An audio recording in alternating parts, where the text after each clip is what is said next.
Welcome, everybody, to Casting for Two, the podcast with your host, Chris, that random guy. He's back.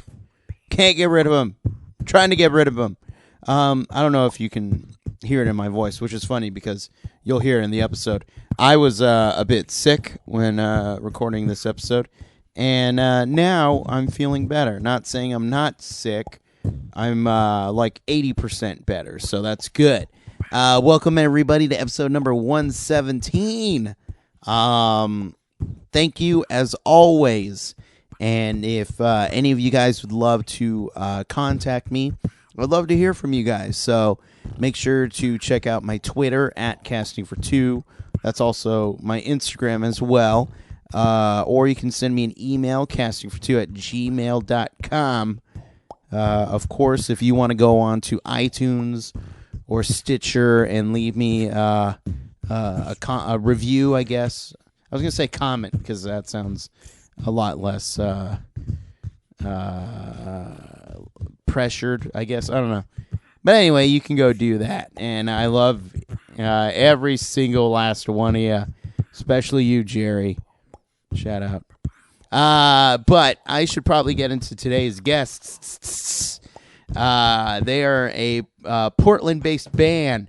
Everyone knows how much I love Portland.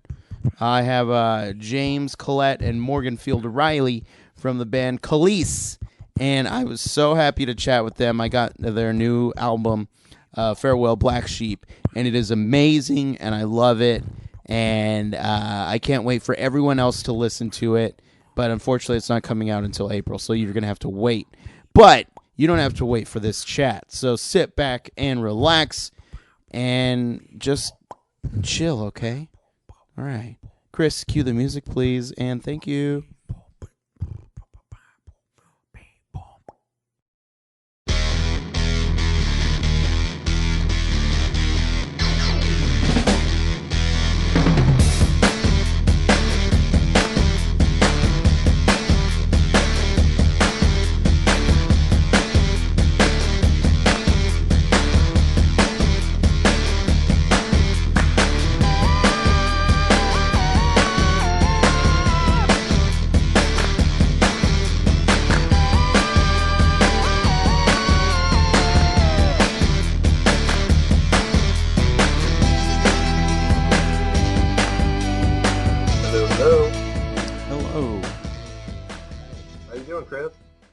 Good.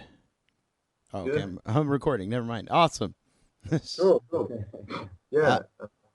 I was kind of just chilling, waiting for you guys, and I looked, and I have a wrong Skype name. No, I know. We were kind of sitting here thinking, like, well, is he going to call us or what? And then I was like, well, let me look in the email, and I found the Skype on there, so I figured we'd just type you in. There you go, and it all worked out in the end. Yeah, it did. How's your night going so far?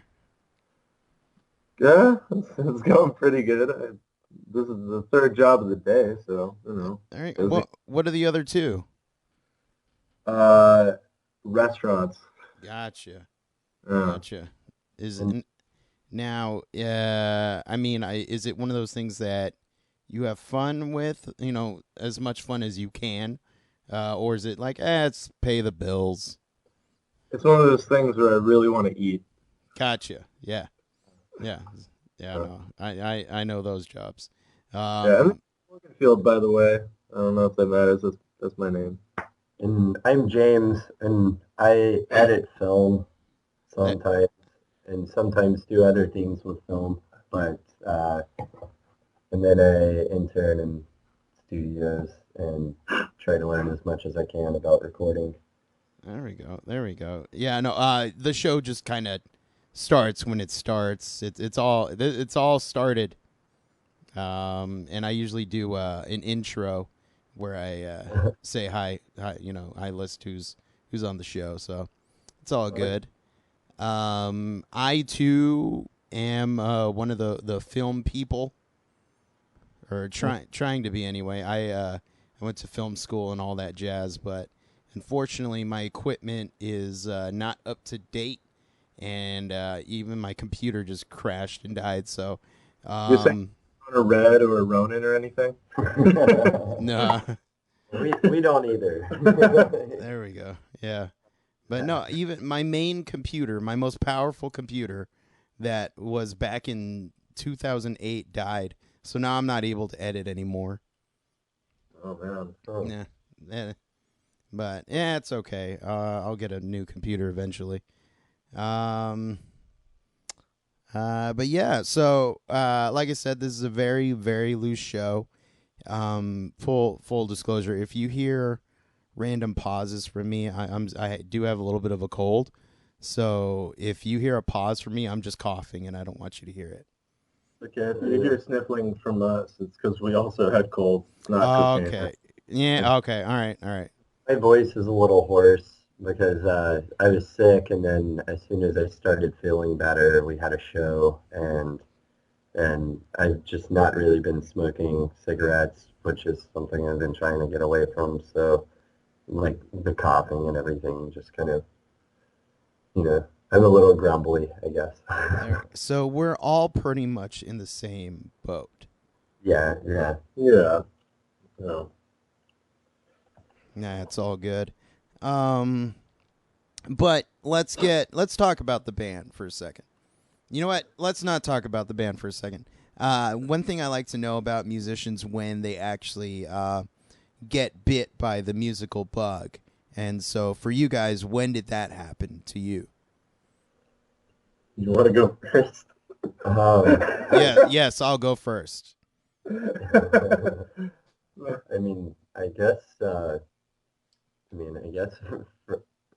from the womb. There we go. I think my parents were always into music, and my dad like sang in cover bands and played guitar, and but he wrote lyrics, and I always paid attention to that. And like when we would listen to records, he would, like Led Zeppelin, When the Levee Breaks, he would be like, listen to the kick drum on the pedal, it's squeaking. Do you hear that? And he would point things out like that. So I think he kind of steered me in that direction, but I was already going in that direction on my own because I was asking for it, and started playing at a young age. So I've always been into it, I guess. And I grew up in Mississippi, and it's there's a reason the blues come from Mississippi. Right.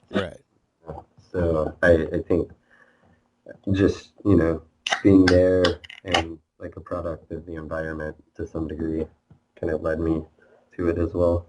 It was just always accessible. Yeah. Okay. But not like avant-garde stuff, it was limited to radio or what somebody showed you. So. Gotcha. Okay. I guess for me, I don't know, my dad is such a music buff, and he's got close to like 2,000 records now or something, but I don't know, we never did shit like playing catch or anything, as kids. We would just like sit and cook in the kitchen and put records on. Mm-hmm. It was always just around, and he listens to a whole plethora of things, so. But actually, to be honest, I really hated playing music for a long time. So, well, like they always, because my parents are both artistic. I mean, my mom makes her money off of her art, so it was always really important in the house. But so they always required me to play an instrument, and I went through like the flute and saxophone and piano, and I think there was anything else in there too. But I just hated playing. Maybe I just hated playing them. But then as soon as I started playing guitar and stuff, it just seemed to make more sense. And also just kind of having my own music taste, like, just listening to different stuff as well also helped. And I just got steadily more into it until I realized I was a little OCD about it and a little single-minded, but, and that sums it up. Right on. See, I was a little bit in the same boat because my sister was in marching band, and I would see, all the percussionists having fun, the snares, hitting their snares. And I was like, that is what I want to do. I want to have that type of fun. And then once I got old enough to actually join a music program in school, they were like, well, you look like a tuba player, so we're just going to have you play the tuba. And that kind of crushed me for a little bit. And I didn't want to, they gave us, or not gave us, but they lent us an instrument to practice. Never touched it. Never cared for it. Euphonium. Yeah. Yeah, no. And then it just, like, once I got into high school, that's when it kind of hit me. Oh, I don't have to just play the tuba. I can do whatever I want. And so that's when I started doing drums, and it's been fun. So Cool. Moral of the story: just do whatever you want. Yeah, no kidding. No, I definitely know that. After a couple of years and getting back to piano and everything, I started to like music. I write the majority of whatever I'm writing. I usually write it on piano rather than guitar. Mm-hmm. I find it a lot easier. I write on both now, but more recently, I've not really been playing as much guitar unless we're rehearsing and writing new stuff together. So I've been tinkering around with keys, and I like to just kind of meditate on things for a while before I work on it sometimes. And also, like, after, you just have to take a break from rudiments, I guess, sometimes, and scales every now and then, I think, for the creative flow, And so, how would you guys describe your writing process when you guys are together? Usually it's like one of us has an idea and then brings it to the group, and then it just kind of forms that way. We've tried writing together a couple times, and there is one song at least that's on the second record that will be coming out that is like really like you can kind of tell because it has two distinct parts, and it's cool, but we haven't really written together all that much. It's usually when we're in the studio when that happens, but there's almost always something a little more solidified. Not to say it's not subject to change, but it's more structured by the time it goes into the studio than to like, or just we make it a policy not to write in the studio. Be prepared when you get to the studio. Yeah, we usually have like, at least lyrics and our own arrangement to it to some degree before we bring it to the group, because I think we don't want to, we're limited on time. I mean, scheduling 5 people that are working jobs and have their own lives as well. We want to respect that time, and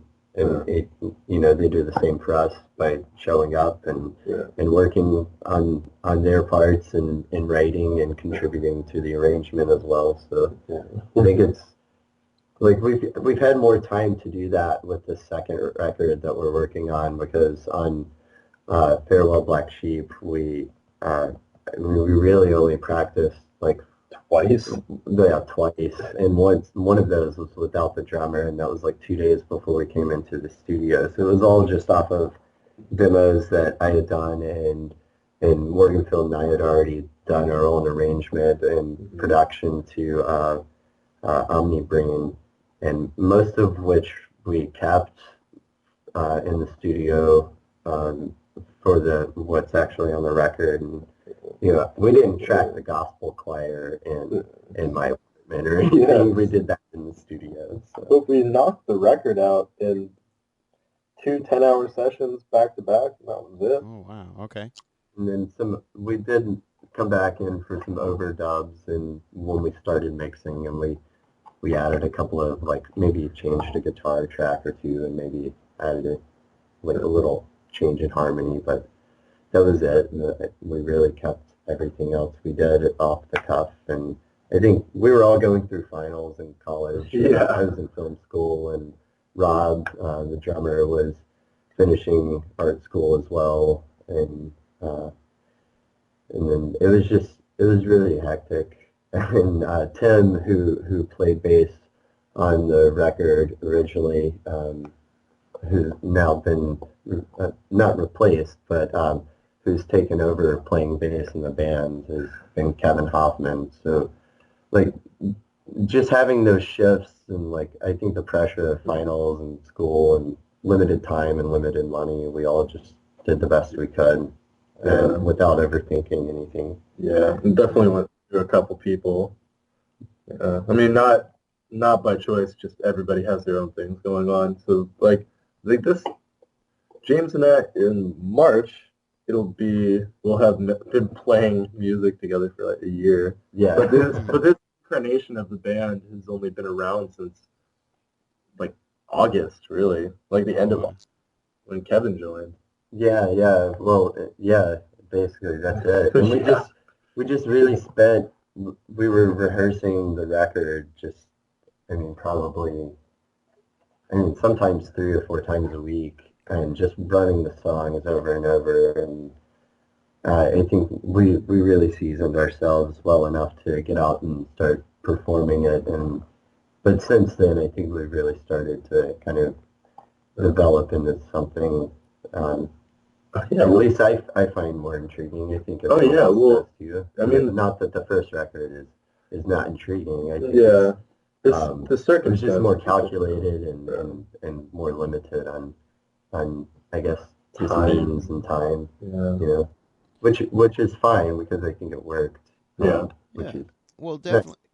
Because when I was listening to Farewell Black Sheep, I just liked how, to me, it had a little bit of a raw feel to it. That's what you get in 20 hours. There you go. Yep. Yeah, I enjoyed that. One of my favorite albums is Eagles of Death Metal, Peace, Love, Death Metal. Oh yeah. And you listen to that first album, and they're having so much fun in the studio, and they're leaving in mistakes, they're doing everything, and then their second record comes out, and it's super produced, and it's like, well, it's still good, but I just love albums where you can just tell that, not saying time restrictions or anything like that, but it just feels very raw, and I love albums like that. Yeah, because what's kind of beautiful about having the limitations is that you just have to make the best of what you got, and you try really, really hard to make sure you do it right. But that was a huge thing for us. We were saying, like, no, keep the mistakes in, keep the fuck-ups in and everything, because that way it's humans playing. It's not automated and quantized and all that crap. So we definitely, like, spent a little extra love on the mix when we got some support from Alma Brain, and I think that's been that helped. But even just like keeping the record really dry and like limiting the reverb, and I think that is something we were really adamant about. Like, I feel like there should be a deficit on reverb sometimes. There's so much of it around. There's just a lot around, and I think there's still a capacity to make something that I guess could be like most, I guess, maybe say like psychedelic or something without the use of drowning effects and reverb and tape delays. And I think we still managed to use them subtly. Yeah. But I think that was kind of the point. We wanted to really just kind of show what these songs were. And when Phil asked to produce this, I asked another person, I'm not gonna like necessarily say their name right now, but and that individual was too busy working on another record, and Jay-Z. No, not Jay-Z. Close. It's just like I'd saved up some money and really just ate like a burrito a day for months to try to pay for this record, and then Morganfield chipped in on helping getting things mastered, and when we got some support, it really kind of made things a little easier to at least like get to prints, because we didn't really know that we were even going to be able to get to where we are now as a band that's not even a year old. I do like asking this question. Was there one song in particular on Farewell Black Sheep that was harder to crack, whether it was lyrics or melody, anything? I think is I hope you'll be around. That one took a while. Mhm. Yeah, I mean, there's a lot of stuff going on in that song that was like, yeah. I mean, we tracked it, and then like the next day we were like, no, let's do it again, and that was really stressful because that it ended up taking like twice as long as we expected on the second day, and it was eating into the time of other songs. So it was a little nerve-wracking. well, and the funny thing about it too is that it's, at least in my opinion, it's like the most pop song on the record, and it's Pop sensible. I guess, okay, maybe. pop sensible, whatever. But it's and it's I don't know. I mean, it's really layered. For one, most of the songs are not that layered, but we felt that the song required it, and having like the harmonies and the trumpet and the piano and the organ is like. Well, and John England Fisher, Who played the trumpet? He played the trumpet. He plays in a lot of bands around town, and he's so all good. over the place He's all the so time. good. And he just picks up anything and plays horns on it. And He did in like 2 takes. yeah, he did it in 2 takes after only hearing the songs an hour before once, and he just came in and nailed it. Yeah.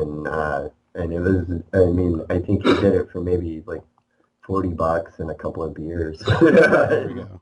And it was just fantastic. You could pay him more, we would have. Yeah, We're just so broke at that point. Yeah, Still broke. We're still broke, but but he still comes out and plays with us sometimes, and he's just really fantastic. And he's even sat in on keys when Karen was out of town before, I think.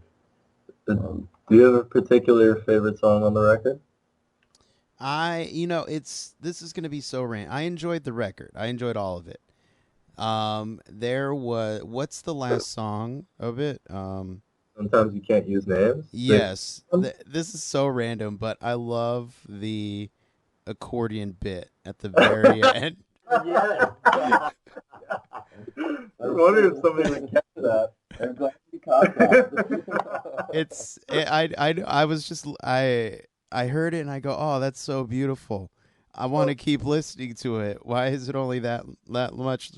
Why is it only that long? But I love that. It's just like the perfect I don't know, perfect little ending. Well, if you want the proper term, it's a segue. You're gonna have to listen to the second album. You might hear it again. Awesome. Just you're gonna use that as a segue for everything. Not everything. It's not like instant messenger or something. But also, I'd like to say I do not play the accordion. Uh-huh. I mean, I played it on there, but I don't technically play the accordion, so that's just. Yeah, I mean, he did it. He did play the accordion. It's so good, man. We had a really good time doing that, and it was just a melody that we had been tinkering around with because we were already writing beyond like what we knew we wanted this first record to be. The actual song for that track, Sometimes You Can't Use Names, is definitely my personal favorite on that record. Mm-hmm. I thought it was really, really good. And that was a really last-second decision, too. Yeah, I don't know. It was kind of a cathartic thing. And it was like, oh man, we should have at least one more song. Yeah. We went there, and James had all of his songs laid out. We were listening to them, and then that one came on. It's like, that's it. That's the one. What are we gonna do for it? It's like, nothing. You're just gonna play it on guitar and sing it. That'll be it. And it's like, that's nice. I think I had like a full recording of it, or something like that.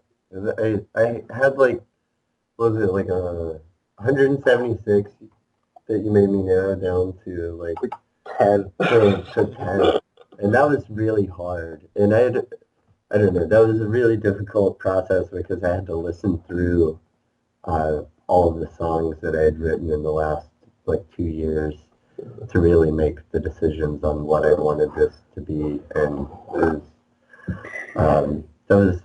was a really strange process, I think, because a lot of times I won't go back and listen to things if I don't feel like I want to do anything with it, you know.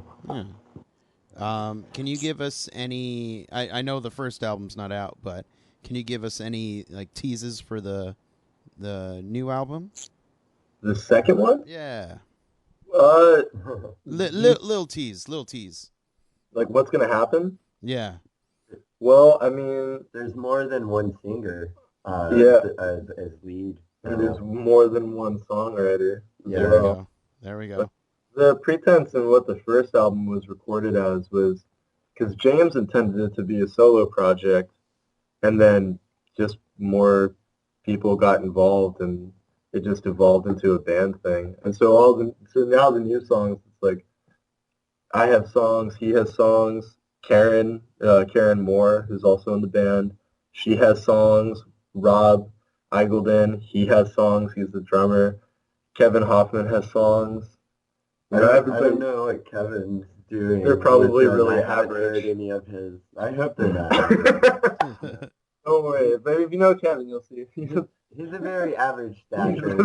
We have an inside joke about him. Suffering from Hoffman syndrome. Too average. Yeah, those are the symptoms apparently. But he performs above average. He's phenomenal on bass. And he's been a really great just friend to have around. But,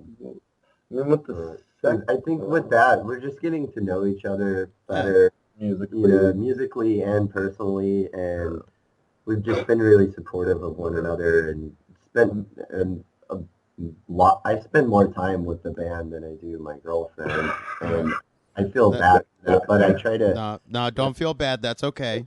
Like she's really great too, but I think just overall we've really been focused, and I think we're trying to get a little more atmospheric with what we've been doing, and there's definitely I'd say a little more. It's definitely more organic and maybe a little more progressive, even almost. I mean, the thing is we've had more time to work on these songs together as well, and I don't know. I mean, we're trying to make it more thematic. Like I'm not saying I don't know if I'm technically allowed to say it, but we're thinking a double album. We have enough to make it a double album, and we're trying to do. But we want it to be cohesive. Like as far as the first record goes, it's a collection of songs, but the songs that are written for the second record are meant to be. I mean, the first record, though, like at least the ones that were chosen, like definitely still have like a common thread. But they're about a lot of people. But what I'm saying is like there's a common thread, but at least with these songs, they're meant. The second album, it's like they're meant to meld into each other. Right. Like there's musical intervals between songs that's meant to make it. Like if you were playing it on vinyl, there wouldn't be any other grooves. It would just be one big groove. And you could listen that way, and it would make sense. Like we've gotten nowhere. Like we've been trying to play like 7 songs through without stopping and things like that, and it's been kind of we're gearing more towards the performance aspect because we really want to tour and we really want to. We're really ambitious and OCD about it, and I mean, I think just like being at this since we were kids, we really want to see how far we can go with playing music to people and making friends and having a good time and traveling, and it's just trying to live the dream, I guess. There you go. For people at home who want to keep in contact, in touch with everything that you guys do, where can they do that? You can follow us on Twitter, Instagram, Facebook, SoundCloud. Our website's being revamped, but that will be up soon. And just say our name 3 times, .com, and you'll find it. And even .ninja or .space, I think. Just to clarify, Câlisse.com or .ninja or .space, they're all valid. But Instagram, we're pretty active on there, and Twitter, we're trying to interact with the community and keep the Portland music community alive, because there's a lot of things that are changing here, which is not a bad thing. It's just more people and a lot of development. So we're trying to just stay active in our community and make friends and keep that what we're doing. I guess. But anybody can feel free to email us or message us on Facebook and everything. Yeah, we'll almost always respond within like a day. Yeah, I mean, there's 5 of us, so usually you'll hear from one of us. From one there of we us. go. You'll never hear the end of it. Yeah. Yeah. Well, In SoundCloud, we're on there, and Bandcamp, but we've kept our songs down for now. They'll be out when the single comes out on March 5th, and then can I say when the record comes out? Yeah, April 15th. Yeah, there we go. Okay. So we're really excited about that. We've been just kind of going nuts waiting for it to come out so we can start touring and promoting it.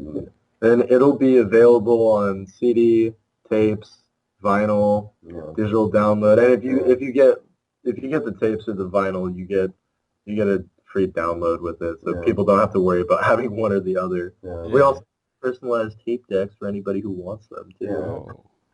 And we've also got shirts, T-shirts, and things like that. We'll be posting things up. We've been really getting busy with that end of our responsibilities as a band in this day and age.